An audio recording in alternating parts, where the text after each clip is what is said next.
Et que ça soit du côté de mon père ou du côté de ma mère, il n'y a pas de chrétien. Et puis, toute ma vie, moi, j'ai senti qu'il me manquait quelque chose dans mon cœur. Et puis, vous savez, j'ai eu un père très strict. Ça fait que très tard, j'ai pas pu faire tout ce que je voulais. Et puis le Seigneur, eh ben, j'avais toujours besoin de lui. Et puis, tellement que j'attendais ce moment-là de pouvoir sortir, de pouvoir faire la vie d'un jeune garçon normal. Et puis, Seigneur, je m'y attendais tellement que je voyais ça immense. Et puis, j'avais déjà été à quelques réunions. Et puis, je disais toujours, ben, je vais m'amuser et après je serai chrétien. Et puis, il arrive ce moment où j'ai eu 18 ans et puis que j'ai fait ma sortie. Mais vous ne pouvez pas savoir à quel point j'ai été déçu. Je m'attendais tellement aux choses du monde, je m'attendais tellement à des choses grandes, et bien que j'ai été vraiment très déçu. Et bien vous savez, quand on n'a personne de chrétien chez nous, c'est vraiment compliqué de donner son cœur à Dieu. De ne pas avoir d'appui, de ne pas avoir que tout le monde te rejette, tout le monde te critique. C'est compliqué. Et puis Seigneur, j'ai commencé à persévérer. J'ai commencé à persévérer Amen. dans le Seigneur. Alléluia. Et puis là, c'est là où j'ai vu réellement la différence avec comment les choses de Dieu sont grandes et comment ils sont véritables. Gloire à Dieu. J'ai vu que les choses de Dieu, ben, ils pouvaient combler un cœur, donner du vrai bonheur, la paix, la joie.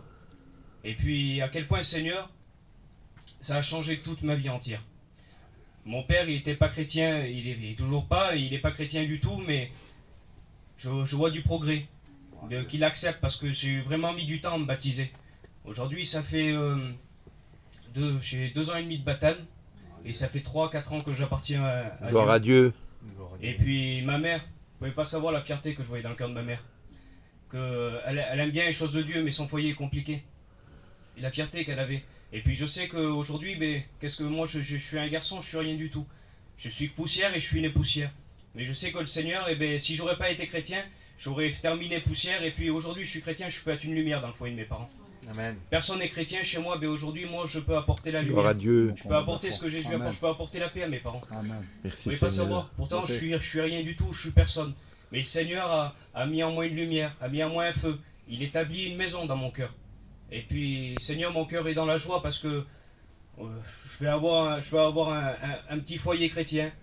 On va servir le Seigneur. Et puis, comment ça me bénit parce que on va pouvoir grandir, travailler que ça soit dans le foyer de mes parents, pour apporter ce qu'ils n'ont pas et dans son foyer de ses parents à elle aussi, pour apporter ce qu'ils n'ont pas non plus. Alors, quel point on veut être des lumières, on veut être là. Je te loue Dieu. Alors, pour ceux qui n'ont pas fait une expérience ou qui ne connaissent pas Dieu, Seigneur, je peux vous dire que c'est la plus belle chose qu'on peut faire dans une vie. Amen. Amen. Il y a pas de demi-tour, il n'y a pas de... Vous savez, j'écoutais un homme une fois qui disait « Je reviens ». Il disait « Je reviens ». Il voulait pas aller à la réunion, il disait « Je reviens ». Et un homme, il disait « Oui, mais est-ce que tu auras assez de gasoil pour revenir? Est-ce que tu auras le temps de revenir ?» Alors voilà, moi si je peux te donner un conseil, c'est que fais une expérience avec Dieu, demande-lui quelque chose, n'importe quoi. Parce que la paix véritable, elle est là. L'ennemi te mettra toujours un doute, quelque chose dans ton cœur pour essayer de t'empêcher. Alors que tu puisses faire une expérience avec lui. Que Dieu te bénisse.